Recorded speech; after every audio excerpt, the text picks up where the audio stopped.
عيانين كتير بيجوا لنا العياده عايزين يشيلوا اللحميه عشان عندهم شخير ومراتهم مش مستحمله الصوت ده. انا الدكتور يحيى النجار، استشاري جراحه الانف والاذن والحنجره، دكتوراه الانف والاذن والحنجره جامعه القاهره. للاسف الشخير هو شكوى مزعجه جدا بتصيب ناس كتير. الشخير عاده بيكون نتيجه اسباب كتيره جدا كلها متشابكه مع بعض، بتؤدي في الاخر ان المريض عنده مشكله في النفس ومشكله في الصوت. في الأطفال الشخير عادة بيكون نتيجة تضخم في اللحمية خلف الأنف أو تضخم في اللوستين أو الاتنين مع بعض، وبالتالي العلاج بتاعها بيكون أبسط بكتير، وهو إن إحنا بنشيل اللحمية أو اللوز أو الاتنين مع بعض، وعادة بيرجع لوضعه الطبيعي.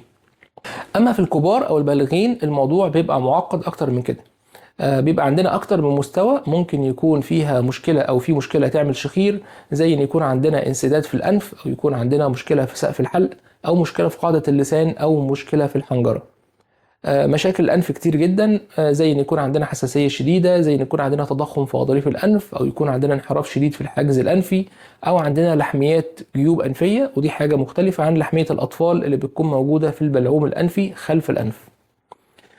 تحت الأنف بيكون عندنا مشكلة في سقف الحلق، زي ترهل سقف الحلق، زي اللوز حجمها كبيرة لو ما كانش العيان شايلها وهو صغير، زي اللهاء يكون حجمها أكبر من الطبيعي. بننزل تحت سقف الحلق بيبقى عندنا اللسان. قاعدة اللسان ممكن يبقى حجمها كبير، اللسان نفسه ممكن يبقى حجمه كبير، ممكن يبقى اللسان راجع لورا نتيجة مشكلة في شكل وتركيب الفك بتاع المريض. ممكن المريض يكون عنده مشكلة في الحنجرة ذات نفسها ويكون فيها ضيق. للأسف عادة ما بيكونش المريض عنده مشكلة واحدة، بيكون عنده أكتر من مشكلة في أكتر من مستوى. يعني بيكون عنده انسداد في الأنف مع ترهل في سقف الحلق مع تضخم في قاعدة اللسان. معظم المرضى اللي بيكون عندهم مشاكل في الشخير بيكون عندهم مشاكل في الوزن، بل ان مشكلة الشخير عادة ما بتظهرش الا لما الوزن بتاع المريض ده بيزيد، وبالتالي هو كان عنده مشكلة بسيطة قبل كده، ولما بدأ وزنه يزيد بدأت المشكلة دي تزيد وتزيد وتتخطى مرحلة ان هو مجرد صوت شخير، ان هو يبقى عنده اختناق وانقطاع نفس اثناء النوم، وده بيدخلنا في مرحلة مرضية خطيرة بيكون ليها مضاعفات وليها مشاكل، زي ان المريض بينام على نفسه في النهار لانه ما بيعرفش ينام كويس بالليل، زي ان المريض يبقى عنده ضغط دم غير منتظم، زي ان المريض تركيزه بيكون ضعيف وعنده صداع بشكل دائم، زي ان المريض بيبقى عنده مشاكل في النفس وما بيعرفش ينام كويس، وممكن يتخنق وهو نايم ويضطر ان هو يصحى بالليل وينام وهو قاعد عشان يبقى نفسه نوعا ما مقبول ويعرف ينام شويه. المريض اللي عنده مشاكل في الشخير بنحتاج ان احنا نفحصه في عيادة الانف والاذن والحنجرة، نفحص مناخيره، نفحص لسانه، نفحص قاعدة اللسان، ونفحص الحنجرة بتاعته عشان نعرف المكان اللي فيه الضيق بتاعه. بنحتاج ان احنا نقيس حجم او القطر بتاع الرقبة بتاعة المريض، بنحتاج ان احنا نشوف طوله ووزنه ونعرف في مقدار الزيادة في الوزن بتاعه. بنحتاج ان احنا نعرف الشخير اللي عنده او انقطاع النفس اللي عنده ده هل هو من المرحلة البسيطة ولا المتوسطة ولا الشديدة، فبنبعته لمكان معين بيعمل حاجة اسمها معمل نوم، بيدينا بيانات كتيرة للمشكلة اثناء حدوثها وهو نايم مش وهو صاحي. احنا بنفحص المريض وهو صاحي في العيادة، لكن احنا عايزين نعرف ما هو حجم المشكلة والمريض نايم، لان الوضع بيكون مختلف تماما.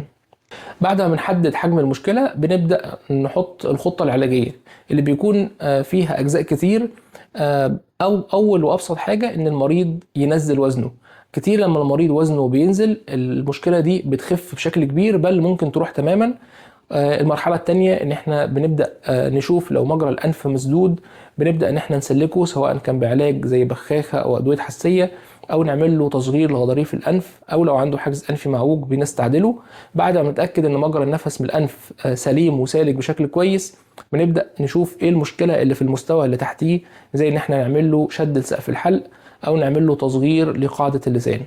لكل الحالات نقدر ان احنا نستغني عن كل ده او نبدأ بحاجة تانية، وهو جهاز السباب.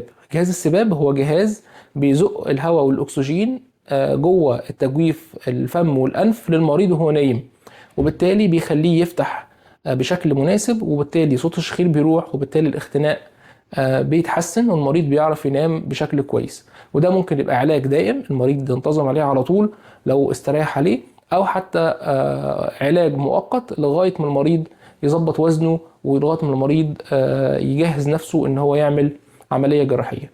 في النهاية الشخير مشكلة مزعجة، والأخطر منها إن يكون المريض بيعاني من اختناق أثناء النوم.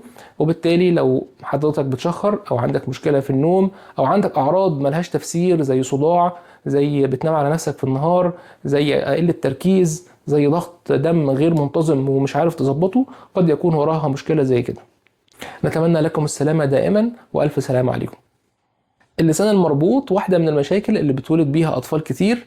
بيكون اللسان محدود الحركة نتيجة وجود بند رفيع أو حاجة رفيعة بين اللسان وبين قاعدة اللسان في تجويف الفم.